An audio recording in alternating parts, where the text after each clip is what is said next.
violence by the pound. Surely never act wild, very low key.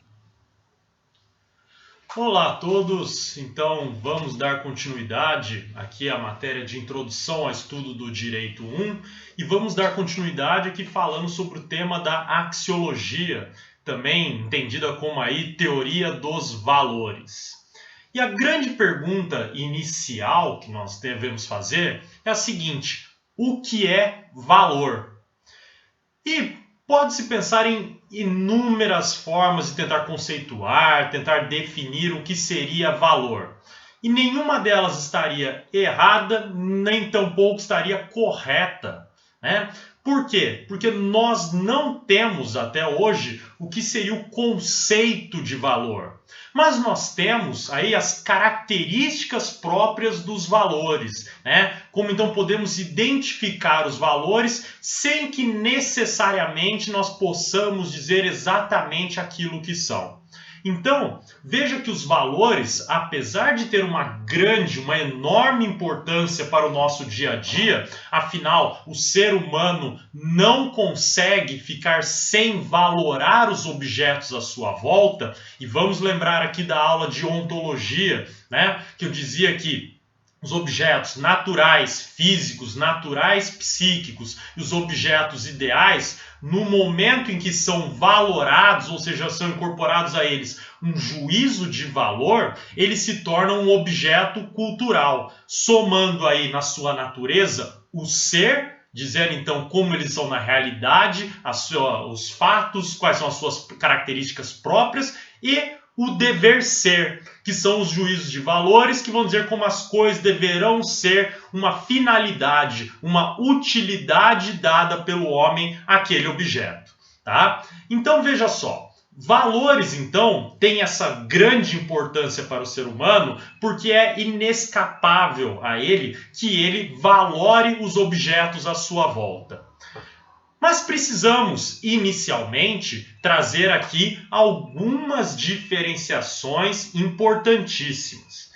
Primeiro, valor não é a mesma coisa que valorização. Ou seja, valorar não é falar a mesma coisa que valorizar. Valor não é a mesma coisa que valia. Por quê? Valia e valorização, estamos falando em termos monetários, termos pecuniários. Então, quando eu digo que alguma coisa se valorizou, eu estou tentando dizer para você que, na verdade, aquele determinado objeto ganhou valores aí, né, pecuniários, monetários. Então, se houve uma valorização, ele aumentou a sua riqueza, aumentou aí o seu valor dentro do mercado em si. Tá? Então, valorização, tratamos desse ponto. Valoração, que é o objeto dessa aula, é outra coisa completamente distinta que nós vamos trabalhar aí as características. Tá? Daí, outra diferenciação que deve ser feita é que os valores, né, eles também precisam aí ser entendidos como diferentes de emoções, sentimentos. Não é gostar ou desgostar por si só de alguma coisa. Não é ficar triste, ter raiva, alegria. Porque nós já vimos o que são as emoções e os sentimentos. Nós vimos que esses são objetos naturais psíquicos e que, em sua natureza, eles são neutros quanto a um juízo de valor. Então, veja que os objetos naturais psíquicos, eles aí tratam dessas emoções e sentimentos. Valores, que daí então, a partir deles realizamos juízos de valor, eles são então uma categoria diferente, não se misturando com a ideia de emoção ou sentimento. Ok? Traçadas, então, essas primeiras características próprias dos valores, nós podemos, na verdade, características aí diferenciadoras dos valores dos demais elementos, demais objetos, nós podemos aí trabalhar agora com a ideia em si das características dos valores, para tentar compreender, então, como que ele funciona, como que ele se relaciona com o homem e com os objetos à sua volta.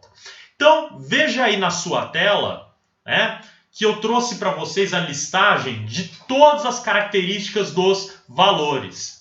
E vamos entender aí uma por uma delas. Começando pela objetividade. O que significa objetividade? Objetividade significa dizer que os valores são objetivos, ou seja, estão externos ao homem.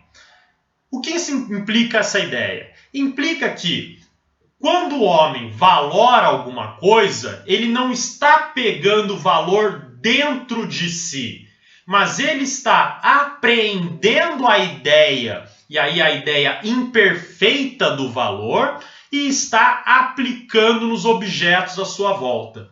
Então, entenda da seguinte maneira. Questão do valor justiça. A justiça, ela não está intrínseca a mim, mas existe o valor justiça perfeito, completo, a justiça que poderíamos entender como absoluta. O homem vai, então, aprender um pouco dessa ideia do que seria justiça e aplicar nos objetos à sua volta. O que não significa que a decisão tomada pelo homem esteja efetivamente em consonância com a justiça dita absoluta lá do valor. Mas é a interpretação que o homem faz daquilo que ele considera justo, daquilo que ele entende como justo. Vamos pensar numa decisão judicial. Se o juiz conseguisse aplicar a justiça perfeitamente, sendo ela intrínseca ao homem, né? Então sendo uma característica própria do homem ele ter os valores dentro de si, não existiria decisão judicial injusta. Não haveria equívoco no ordenamento jurídico. A legislação sempre seria justa. E veja, pegando exemplos aí do nosso cotidiano, nós vemos que a legislação nem sempre atende aos interesses de maneira justa. Tanto que passamos por vários movimentos históricos, várias situações diferentes, que mostram que, na verdade, a legislação teve que ser aprimorada ao longo do tempo. Pense comigo, nós imaginávamos lá no passado que era justo para o homem, né, punir o outro na mesma medida, na ideia da pena de talião, olho por olho, dente por dente. Víamos como justa também a pena de morte para todo e qualquer caso. O que agora nós vemos que é uma situação diferente e que, na verdade, as penas devem ser proporcionais ao mal causado, que as penas precisam ter aí uma outra função, não só de punição e prevenção ao crime, mas também de ressocialização. E como que eu vou ressocializar a pessoa se eu a condenei à morte? Então veja que nosso aspecto de ideia de justiça mudou ao longo do tempo, mostrando então que o valor ele não é intrínseco, interno ao homem, mas ele é objetivo, externo, ok? Por isso que nós temos, por exemplo, não só por isso, mas isso mostra também, é uma outra justificativa, né, do porquê que nós temos aí recurso dentro dos processos. Afinal, um juiz pode ter valorado a determinada situação de maneira equivocada e que chegou a um resultado injusto. E depois o tribunal ele vai reformar essa decisão, trazendo uma decisão justa, aí conforme o caso concreto, né? Fazendo uma nova valoração, uma nova aplicação do valor justiça a esse caso concreto, a esse objeto, ok? Então veja, o valor ele é objetivo. O que é diferente do que acontece com a valoração. Porque a valoração, daí sim, ela será subjetiva. Porque cada um terá uma interpretação diferente daquele valor e daí aplicará aos objetos, tornando os objetos culturais de maneira diversificada. Professor, mas isso significa, então, que as pessoas, cada uma vai aplicar de forma diferente? Depende do caso. Pode ser que sim, pode ser que não. Em alguns casos, vai ser muito semelhante a nossa valoração para determinado objeto, a ponto de ficar muito próxima à característica dada a cada um desses objetos. Então, parece que várias pessoas, o coletivo, compartilha de uma mesma valoração a um objeto. Agora, em outras circunstâncias, teremos valorações diferentes a determinados seres humanos. Pensemos no valor beleza. Eu posso achar algumas coisas belas. Vocês vão achar coisas diferentes belas, né? Então posso achar algumas mulheres belas com determinadas características, vocês podem achar de forma diferente e assim vai. Então, a característica daí da subjetividade e objetividade vai depender do ponto de vista. Se eu estiver falando do valor, ele é objetivo. E se eu estiver falando da valoração, ou seja, o ato de valorar, ele é subjetivo. Ok? Vamos para a próxima característica. Próxima característica aí, que está exposta aí na tela para vocês, é a referibilidade. Tá? E o que se trata essa referibilidade? Referibilidade vai dizer respeito que o valor é uma referência. Pensa lá naquelas aulas de física que você teve, que você estudou o vetor. E o vetor caminhava em um determinado sentido para se chegar a uma determinada finalidade, para um determinado ponto, né? Veja só, a referibilidade está dizendo que o valor funciona de maneira muito semelhante. Afinal, a referibilidade diz que o valor, então, aponta para um sentido. E que nós, quando valoramos as coisas à nossa volta, os objetos à nossa volta, nós estamos, então, seguindo essa referência do valor. Vamos voltar, por exemplo, que eu dei aí da justiça. Veja, o nosso ordenamento, a forma de aplicação do direito, está tentando chegar aí à aplicação perfeita do valor justiça. Chegamos? Não chegamos, né? Como eu disse na característica anterior. Mas a justiça aponta para determinado sentido. E no momento em que ela aponta para esse determinado sentido, eu preciso seguir esse caminho, seguir essa estrada pavimentada pelo valor, para que eu, talvez, algum dia consiga chegar numa visão absoluta desse valor. Aí, essa ideia de valor absoluto, de conseguir chegar, vai depender muito da sua corrente filosófica, tá? Para grande parte dos autores aí da antiguidade, quando falamos aí de Platão, Aristóteles, né, Sócrates, sobretudo, nós temos a ideia de que o homem, ele não consegue compreender completamente esses valores, ele não consegue compreender aí o mundo das ideias perfeitamente, porque isso está atrelado ao campo próprio dos deuses. Só eles têm aí uma característica, uma completude no seu raciocínio, no seu modo de pensar e entender as coisas, que compreendem os valores, as ideias de maneira perfeita. O homem em si é imperfeito, e a maneira como ele entende os valores também é imperfeita. Por isso mesmo, o valor serve de referência, para que ele caminhe cada vez mais para tentar chegar próximo, pelo menos, àquela visão, digamos, utópica, de que o valor, o valor será atingido completamente. Ok? Vamos para a próxima característica.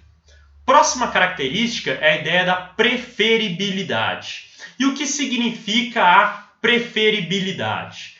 Preferibilidade vai significar que o homem tem preferências. Ou seja, quando o homem é colocado à frente dele alguns valores, né, ele tem alguns que ele prefere em relação a outros. Prefere um a outro. Em que sentido? Veja, se eu estou diante de beleza e justiça, Eu posso preferir muito mais que as coisas, os objetos sejam justos do que, de fato, eu traga a ideia de que as coisas devem ser belas, né? Então eu posso mostrar uma preferência a um valor e ao invés do outro, tá?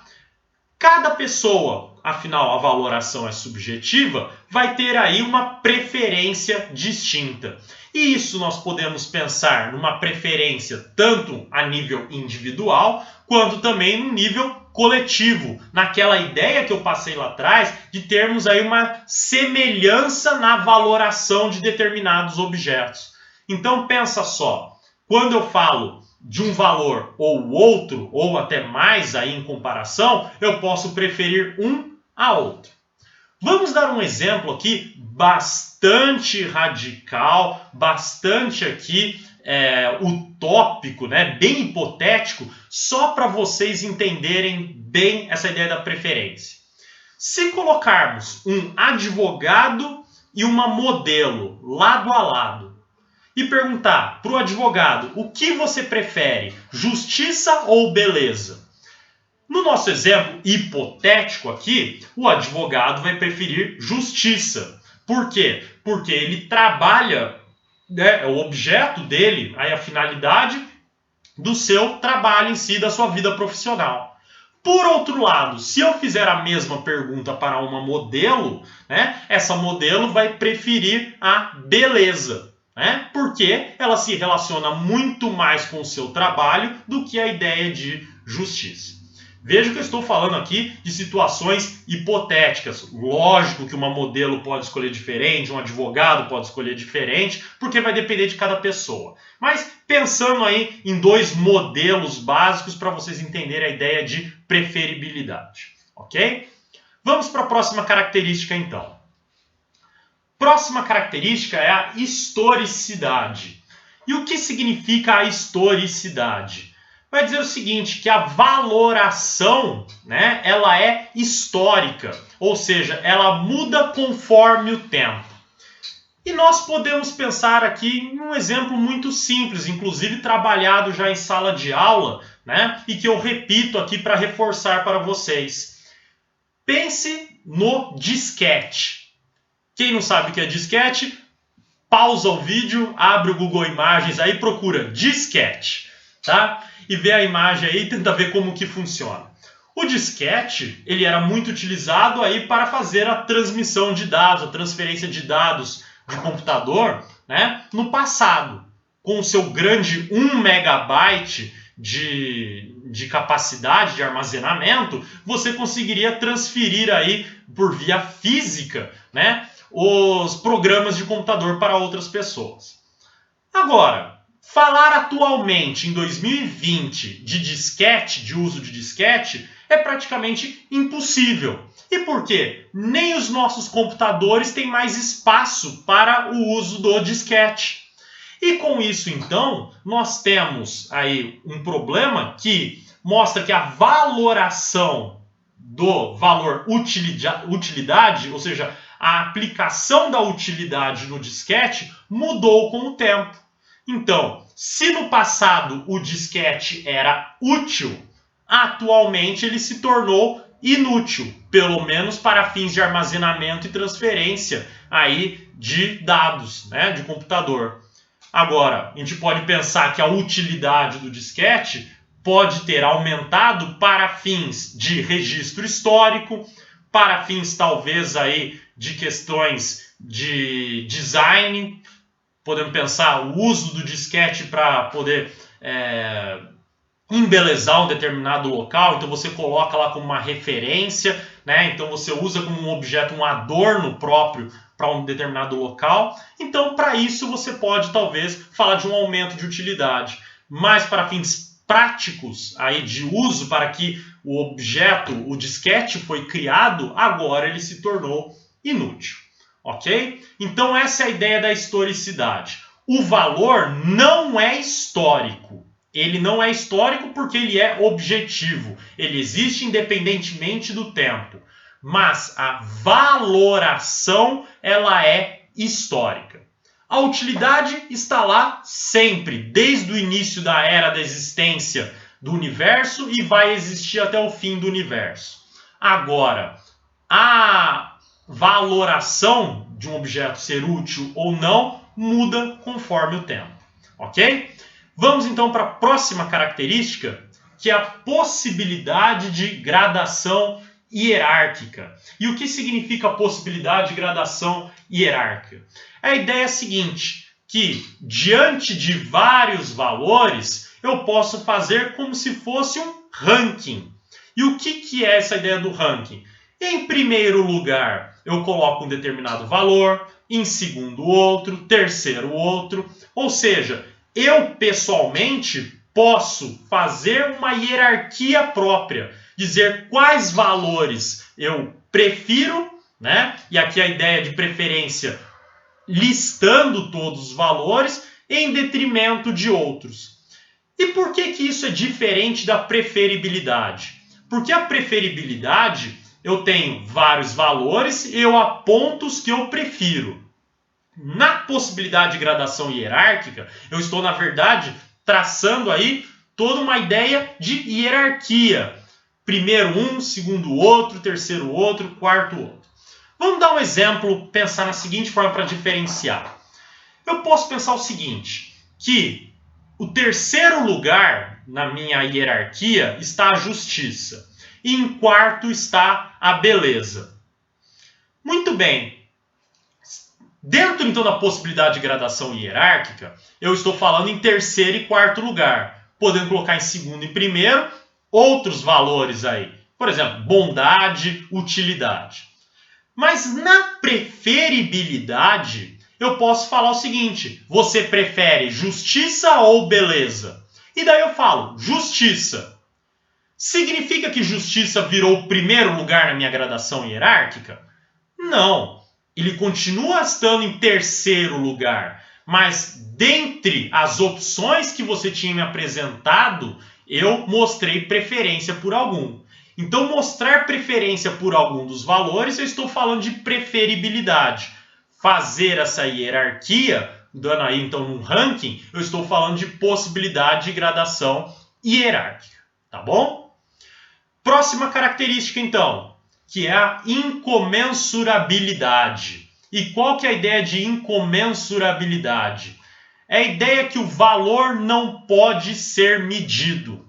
Ou seja, eu não posso falar que eu estou 30% feliz, eu não posso falar que isso corresponde a 3 metros de justiça, eu não posso falar que isso é 50 ml de utilidade.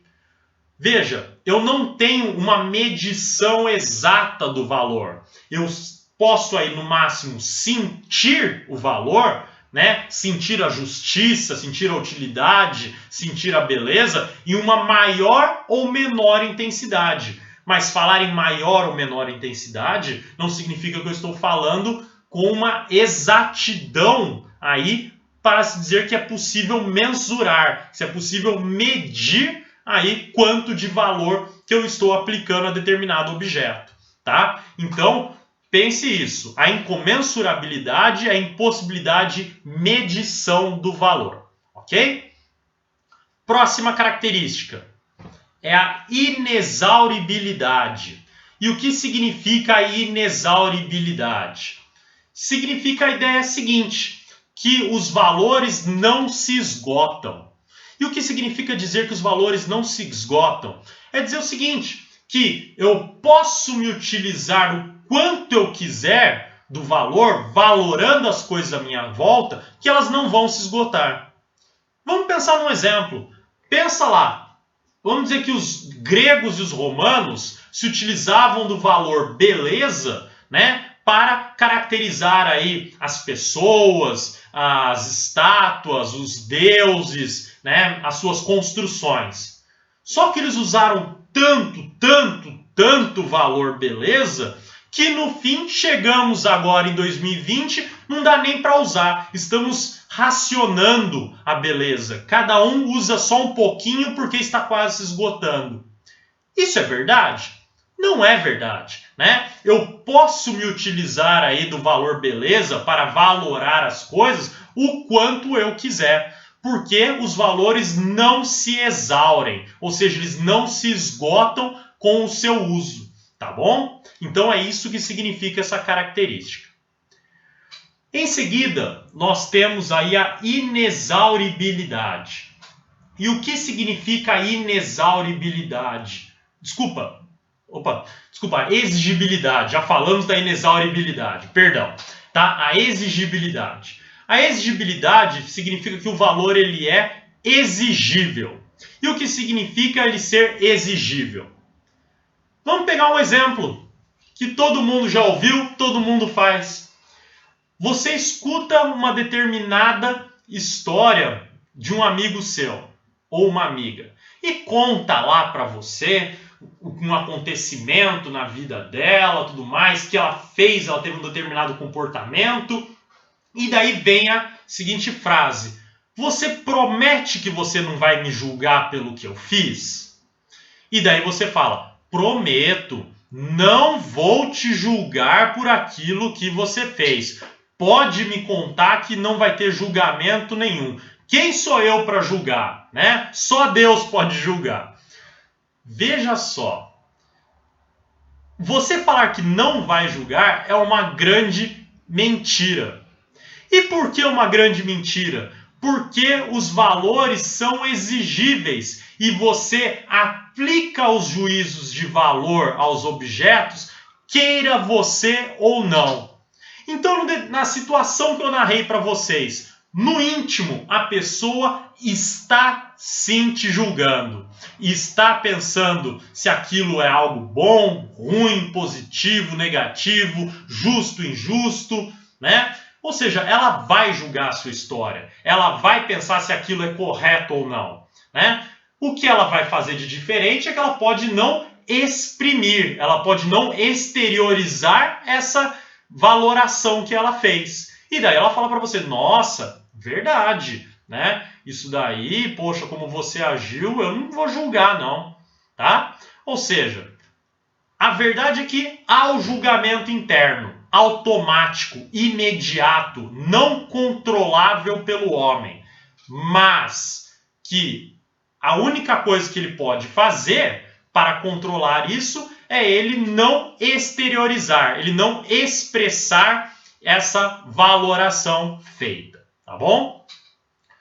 Próxima característica é a ideia da realizabilidade. E o que eu quero dizer com realizabilidade? A ideia de realizabilidade é que os valores se realizam nos objetos. E o que significa dizer os valores se realizarem nos objetos? Veja, no momento em que eu valoro, eu não estou transformando o objeto em um objeto cultural. Logo, eu estou realizando ele, eu estou impregnando aquele objeto, né, com aquele valor, tornando ele um objeto com uma determinada utilidade, com uma determinada finalidade própria dada pelo homem. Por isso que eu digo que os valores se realizam aí nos objetos. Eles são, então, são dotados de realizabilidade. Porque eu não consigo dizer exatamente qual é o valor. Eu não consigo fazer uma definição completa e perfeita do que é justiça, do que é útil, do que é belo. Mas eu posso impregnar um objeto com uma valoração e dizer, a partir desse objeto, se ele é justo, se ele é útil ou então se ele é belo, tá? Por isso a ideia de realizabilidade, ok? Bipolaridade. O que significa a ideia de bipolaridade? É a ideia que, para a compreensão de um valor, necessariamente eu preciso do seu desvalor. Ou seja, para eu entender alguma coisa como justa, eu preciso entender o que é injusto ao mesmo tempo. Se eu quero entender o que é útil, eu preciso entender o que é inútil. Porque veja, se eu não tenho a referência do desvalor, como que eu posso dizer que alguma coisa é justa, que alguma coisa é útil? Porque falar isso, dizer isso, é fazer uma comparação. Concorda comigo? Quando eu falo que alguma coisa é justa, é porque eu sei o que é injusto. E eu consigo dizer que aquela situação, que aquele objeto está dotado do valor justiça, né? Ou seja, que eu posso valorar ele como justo. Então, eu preciso ter sempre essa concepção do desvalor, para que ele, então, haja de maneira bipolar, sempre tendo uma relação do valor com o desvalor, ok? A última característica, então, que nós temos aqui é a ideia de implicação recíproca. E o que significa a ideia de implicação recíproca? É a ideia de que um valor implica outro. E o que significa dizer que um valor implica outro? Vamos imaginar o seguinte: quando eu penso na justiça, não me vem a ideia de honestidade? Não me vem daí a ideia de bondade? Não me vem a ideia de empatia? Lealdade? Veja que um valor acaba puxando a ideia de outro quando eu vou trabalhar com ele.